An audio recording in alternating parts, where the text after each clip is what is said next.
As we all know, Disney is the one company that knows how to bring joy to kids and adults everywhere. In every medium possible, they would know how to master it just so people can set their imaginations free and see them happy along the way. But for every light and good side, underneath it all, there's always a dark and horrific side. And Disney's dark side is a force that no one should reckon with. It suddenly becomes evil and threatening, and feeds on people's fears. Now for this top 10, we're going to count everything that's under the Disney name. It could either be just a moment in a movie, or the entire movie, a short, a theme park ride, something from TV, and even more. I'm Animat, and this is the top 10 scariest Disney moments. It's a secret of survival in a very nasty world. Now you feel us, now you can't. Are we real? It's a secret of survival in a very nasty world. It's a secret of survival. Number 10. The third act of The Legend of Sleepy Hollow. If you guys don't know what I'm talking about, the third act starts when Ichabod is in the forest up to the end of the cartoon. The time when you just heard about the Headless Horseman, and Ichabod is now alone with his horse. All you do now is play the waiting game. I know you're out there, man! Come on, we're waiting! Don't you pull some bullcrap on me! By the way, I was thinking of putting in the entire cartoon, but then there was one thing that reminded me not to put all of it in. The songs. Why? When the spooks have a midnight jamboree, they break it up with fiendish glee. Ghosts are bad, but the one that's cursed is the Headless Horseman. But let me ask you, with songs like that, did you expect the Headless Horseman to look like this? What started as suspense quickly turns into a race for survival, in which ultimately leads to Ichabod's disappearing. Normally, in other Disney films, the hero would kill off the villain, or at least escape him. But no, Ichabod has to be captured in the hands of the Headless Horseman, which he alone makes the scene even scarier, with his evil laugh that reminds me of Master Hand from the Super Smash Bros. Games.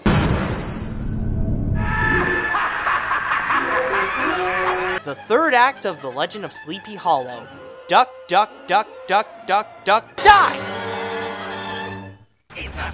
Number 9. The Pink Elephants from Dumbo. In the words of the angry video game nerd, what were they thinking? Here is a scene that comes barging in, doing so much stuff, making no sense, and have no point at all in the movie. Why is this happening? Simple. Dumbo got drunk. Okay, I don't know what's in that thing that Dumbo drank, but what I know is that there's more than just alcohol in that thing. Now, what I think why people are scared of this scene is because people don't know what to do with it. It just came out of nowhere, and suddenly all this random crap happens. That and the elephants are pretty freaky looking. The reason why I came to this conclusion is because that nobody can answer these questions about this scene. Is it meant to be funny? Is it meant to be enjoyable? Or is it really meant to be scary? And what's even worse is the end, because that's when the elephants snap. What's going on? Whoa, take it easy! Holy crap!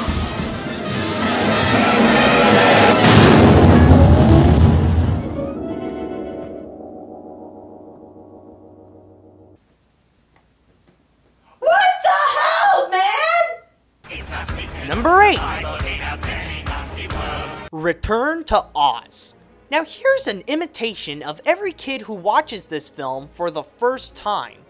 Oh boy, I'm going to see a new Wizard of Oz movie with Dorothy and the Scarecrow and Toto and the lion and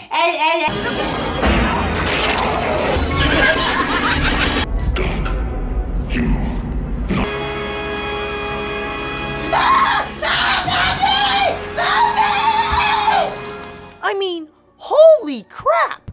Talk about being different than the original. While the first film is all light and happy, this one has scary rock monsters, a woman who collects heads for fashion purposes, and freaky crazy guys on wheels. And you know what Dorothy would get at the beginning of the movie? Shock therapy! They try to zap her head so she can be what they say, back to normal. Well, what would you expect if somebody told you that he went to a world of singing midgets with a talking scarecrow, tin man, and lion, and they have to kill off this witch with a bucket of water so they can get her eye and give it to some dude controlling a giant head? Shock therapy wouldn't be a bad idea now, would it? But what scares people the most in this movie is Princess Mombi and her army of wheelers. What are they? Well, you know the kind of clowns that scares the living crap out of kids? Put some wheels on their arms and legs and you get a wheeler. And as for Mombi, I already mentioned her head collection, right? Well, guess what? They're all alive.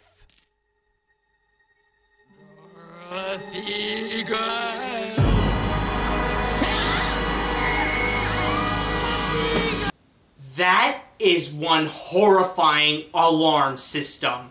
By the way, if you haven't seen this film, it's definitely worth a watch. It's fantastic. Some critics though, like Roger Ebert and Leonard Maltin, didn't like it because it's so dark compared to the original 1939 movie. I find that's unfair because, to me, the Wizard of Oz franchise is a book series first, then a movie. It's a film that you'll never forget for its magic, wonder, and of course, its horror. Number 7.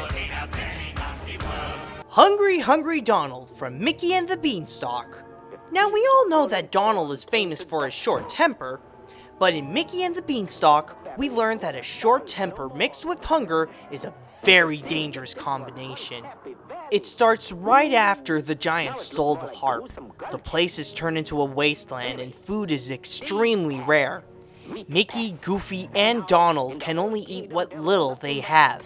Here, we see Donald trying to eat a healthy Ethiopian sandwich, but it doesn't satisfy.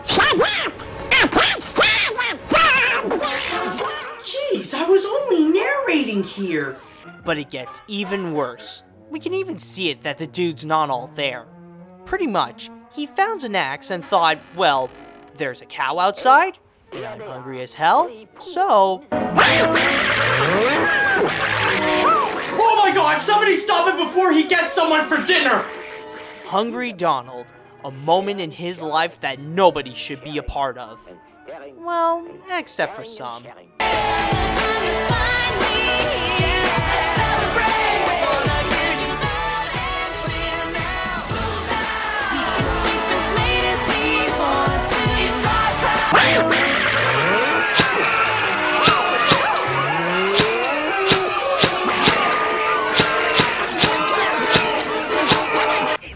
Number 6. The Horned King from The Black Cauldron. Obviously not the most well-known Disney villain, but he's certainly the scariest. First of all, his looks. He looks like Skeletor's medieval cousin with deer antlers on his head. And even though it doesn't look like it, he still has some skin on him. Whoa, dude, back up! You are not made for close-ups! But as scary he is on the outside, he's practically the same on the inside too. This is a leader who rules with an iron fist, and everybody knows it. Watch this scene where he enters in this room.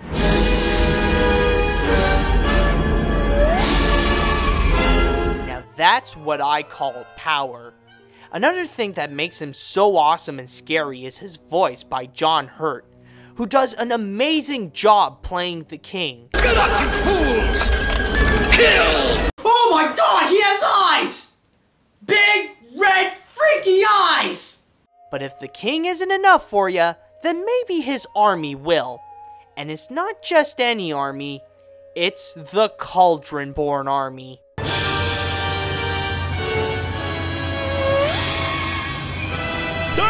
Kill! The Horned King, the ruler of the number 6 spot on our list. Number 5. Pleasure Island from Pinocchio. It's frightening to go in a fun place and then realize what's actually going on behind the scenes and its real purpose. At the start, Pleasure Island is a bully's paradise. You can go play pool, get free food, break everything in sight, kill each other, drink beer, and smoke cigars. But I feel like it's missing something. Hurrah, hurrah, hurrah! Get your free hooker here, absolutely free! Have the night of your life! This ain't called Pleasure Island for nothing, you know! Hurrah, hurrah, hurrah! But then an uncomfortable feeling begins when you know the guy running the place, the coachman.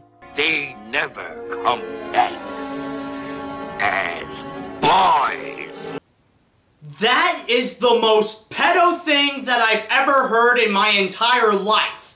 He knows it, they know it, I know it, and you know it. When Jiminy Cricket got pissed, he wanted to leave, but he ends up knocking on the wrong door when he sees... Lively there now! We haven't... all the kids are turned into frightened donkeys, being shipped to places like a salt mine, and heaven forbid, I don't want to know what the coachman does to the talking ones. And you know what? That's not even the scary part. The real scary part is when we see the transformation by Lampwick. You'd think something was gonna happen to us.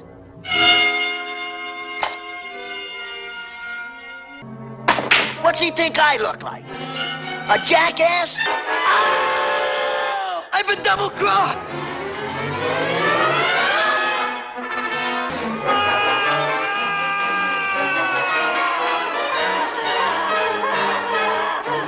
Oh God!